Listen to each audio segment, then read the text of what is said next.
All right, guys, there's the house. We're in the process of screening that off. Spruce trees are growing, dogwood's growing. We got some willows growing as well. But as we come this way, we're going to find that the preferred elevation on the property. You can see those two humps over there, part of the field. This right here, these are the only oak trees outside of the yard on the whole property. There's maybe, I don't know, there's 12, 15 of them. But I'm going to tell you, I traumatized the neighbors this year. Early in the year, I cut some of the oaks down, and wow, just gong show. I became the crazy guy with the chainsaw that's cutting all the trees down. But the reason I did that is because this particular property really has no cover.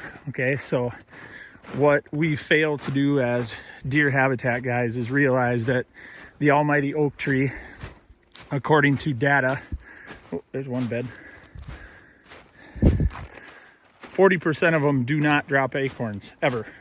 Okay, so there goes 40% of your almighty oak tree argument. 3, 4, 5. What are these beds here? Oh, southeast wind, preferred elevation. Look at that view. Nice job, deer.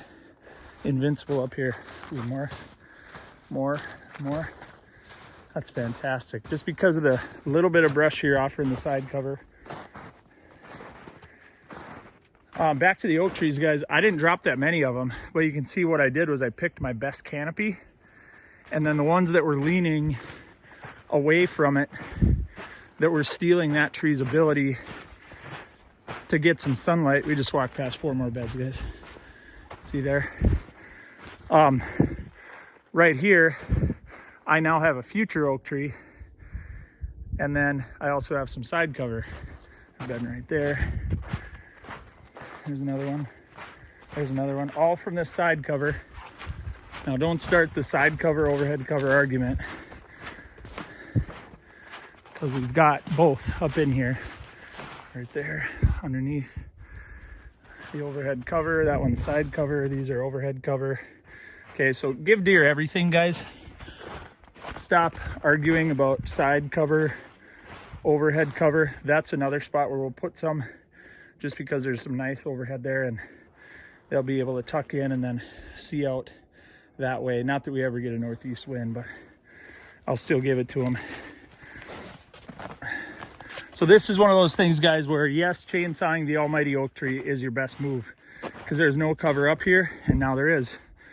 And we had our first hen turkey laying eggs up here and sitting on a nest this spring, and now we've got however many beds that was, I don't even know. Somebody drop it in the comments how many beds we had there in just a tiny little area. Now, the reason I'm also showing you this is because I'm going to go ahead and say 95% of the properties that I go to, there would have been a giant box blind right up there, because if the guy walks there, sits in a box blind on top of that hill, he's going to be able to see everything and shoot it all with a rifle.